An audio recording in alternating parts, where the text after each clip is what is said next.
Hello, everyone. Today I'm going to be talking about mental ruts, mostly relating to being a musician and how I work through them, why they happen, and hopefully this video can help some of you guys in the future when you are experiencing that sort of thing. So, for me, one of the biggest things I learned when I was younger was if I'm having a mental rut, it's because I'm skipping too many steps while I'm practicing. It's my old band director told me that. I didn't really understand it till a while ago.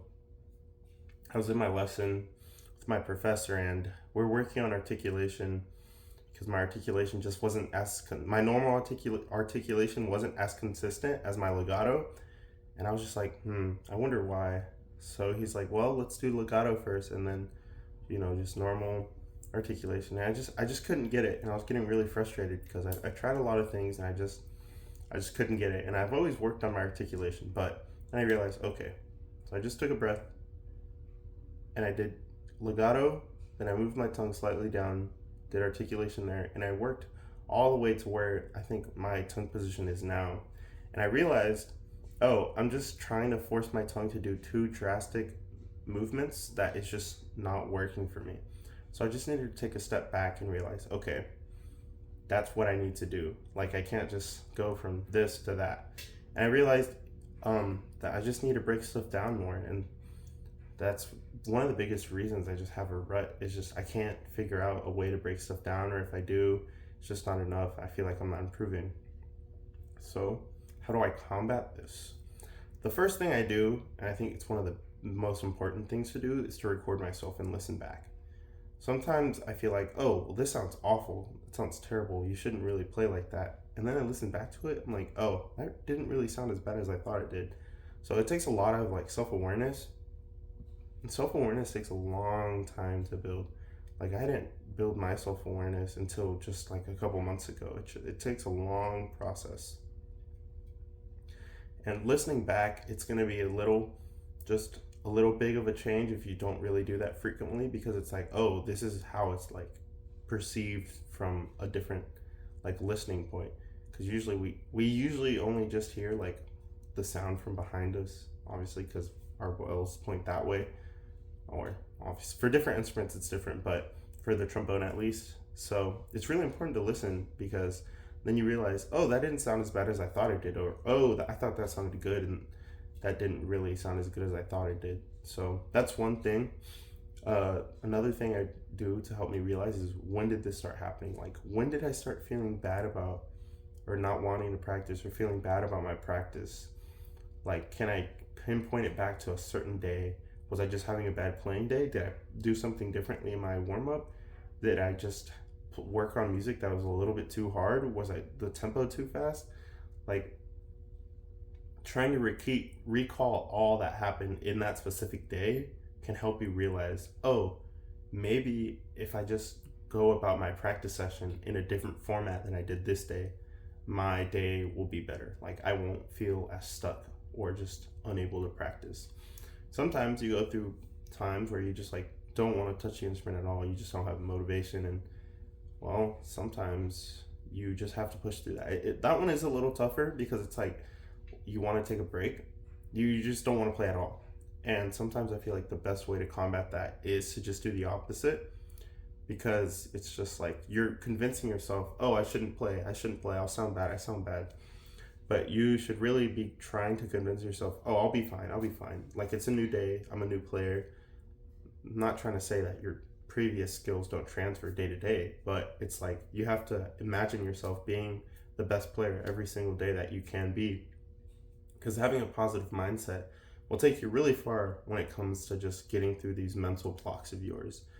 There's a difference between having a good mindset and being arrogant, though. Don't just think, oh, I'm the best, I don't need to work on this, or blah, blah, blah. I feel like a lot of us just get too in the mindset of, oh, I don't need to work on this, I sound good on it. Well, that can be true, but a lot of the times there's always things that you can pick up, and sometimes you just really do need to take a break from that specific thing and then come back to it at a later time. But you just have to realize that sometimes you don't really need a break, but you just need a different approach to the instrument, or a different approach to what you do every day. And maybe it's just something else that's bothering you. Like, Maybe you got a different mouthpiece that you've been trying out and it's not really working out as well as you thought it would. So it puts you in this kind of weird mental state. Like, oh, well, I suck now, I suck now. And then you go back to your old mouthpiece and it's like, oh, well, I still suck. Like, I don't know what to do now.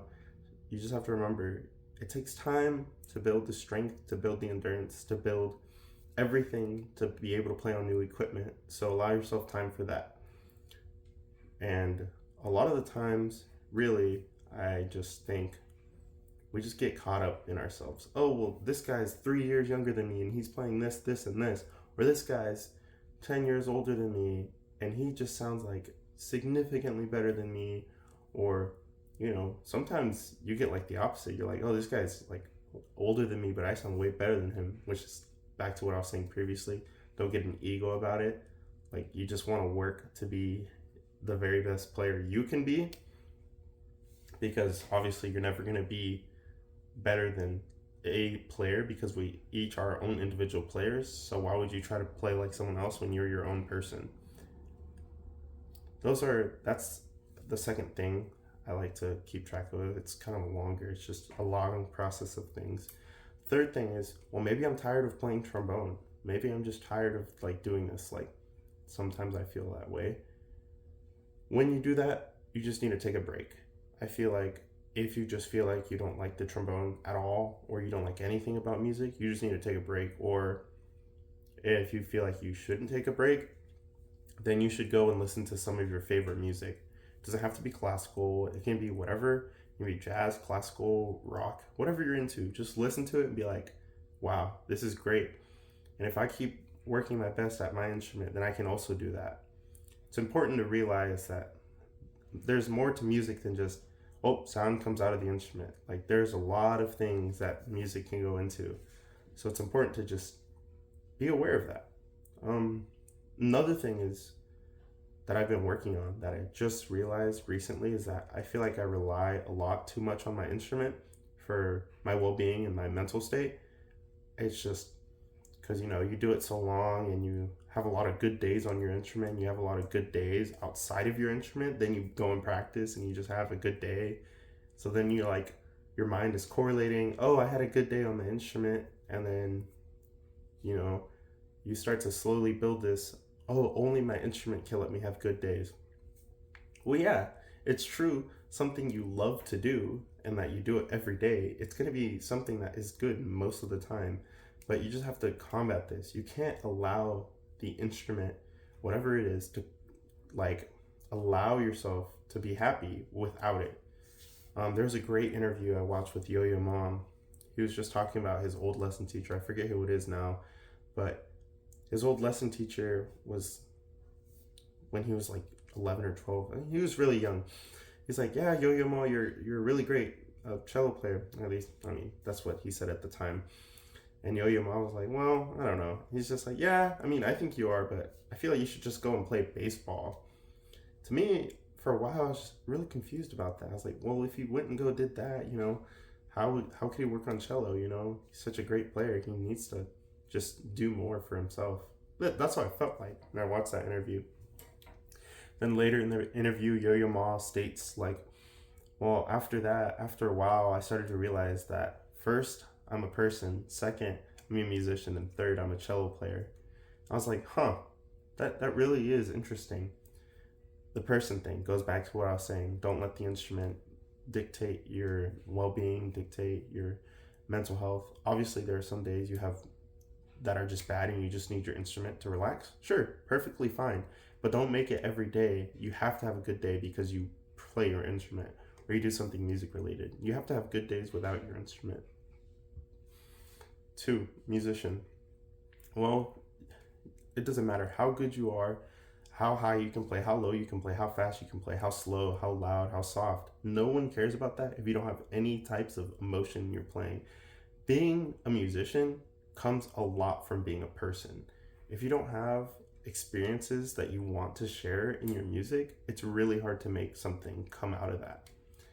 So, you just have to realize being a musician is part of being a person, but that isn't it all. Like, you're a person and a musician. You're not a musician that just happens to be a person, right? You're a person that happens to be a musician. So, and then third being whatever instrument you play, right? Like he was a celloist, I'm a trombone player, I'm a trombonist. Yeah, that's just my third priority, at least in when it comes to music. Person, musician, instrument. Because my trombone can go and break. Like, I don't know what could happen to this. So I need to put this at the lowest priority when it comes to those three things, because this is just an amplifier. That's a lot of people, what people say. Like, the true music comes inside your head. There's a great interview I watched. I think it was with Ian Bousfield. He was talking about being at the center of the note. He's like, well, what does that even mean? He's like, well, it just means your ears, your mind, and your lips are all coordinated together and they play the same. Like what you hear in your head, what you hear, like what you can listen to, and what you play, what you buzz is what comes out of the instrument. I think it's really important because if those three things aren't aligned, that could really lead to your mind being like, well, I suck, if I can't even like listen and then play, blah blah blah. You just get so caught up in the, oh, I can't do this. You just have to take your time. It's just significant the amount of improvement I made when I realized if I just play this slower, break it down even more, it doesn't matter if I'm playing it at 10 clicks today, because I know in 2, 3, 4, 5 months I'll have it at the tempo. Oh, yeah, that's another thing I wanted to talk about. Just don't take things too fast. Like, for a while, I had a goal. I wanted to play, like, whatever, super duper high when I was younger, when I was, like, 14, 15.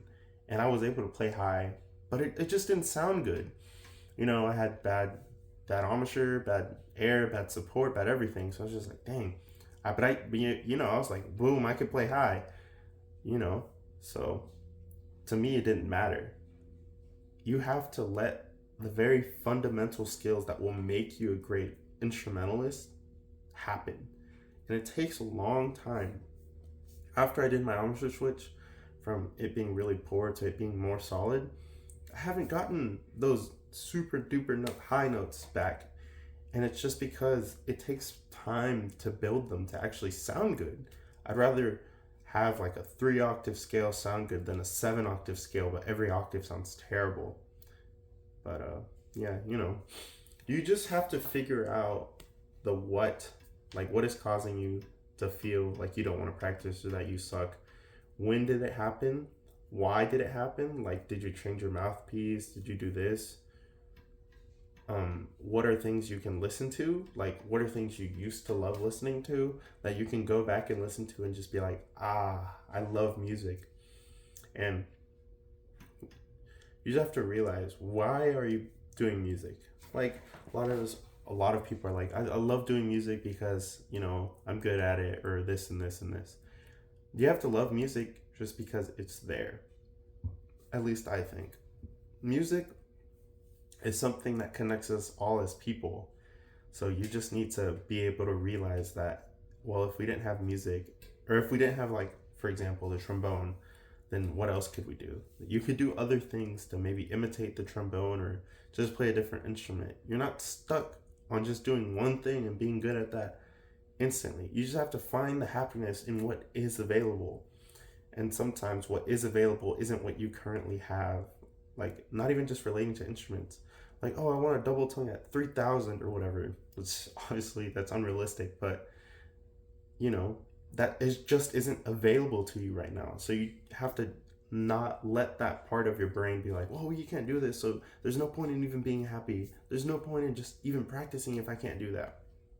You have to realize anything that you want to do that is difficult will take time, and you have to just allow yourself to take a step back and just let your ego go.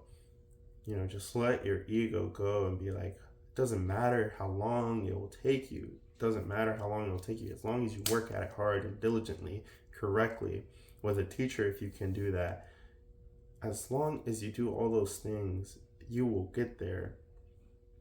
You just need to find the right time. So setting goals is a big thing. Setting reasonable goals. Don't be like, if you can barely tongue at 80 16th notes at 80 beats per minute. They'll be like, well, tomorrow I want to sing at 100. Just set reasonable goals. These are just some of the small things I do when I just have a rut to just get myself through it. Sometimes I take days off. Sometimes I just force myself to do it. Sometimes I don't even practice actual music. I'll just warm up, do things I like doing, and do the things I know I can actually do, and that just happens. And then sometimes you just have to go and talk to your friends and be like, oh, I feel like I suck. Well, maybe they see it a different way. You have to allow yourself to just let everything go. You just can't get caught up with, well, I suck, I'm gonna quit, or well, I'm good, I'm not gonna do anything. You just have to find the middle ground where you're consistent enough to where you're improving, but you're not super consistent that you're working through your burnout. And it's hard to realize when you are burnt out or when you're in a rut, but when you do realize, that's the steps I take, and there's other steps to take before then, like just making sure you're constantly checking in on yourself, not practicing for 8 hours straight, not practicing for 15 minutes and then expecting results. Like, you just have to find the ground where you're happy with your results, even if it's 1% improvement. You're not straining too hard and just not doing anything weird. Like, your mind isn't like, oh, that feels weird, but it sounds good, so let's keep doing that. Sometimes that is the case, but I hope this helps. Thanks for watching.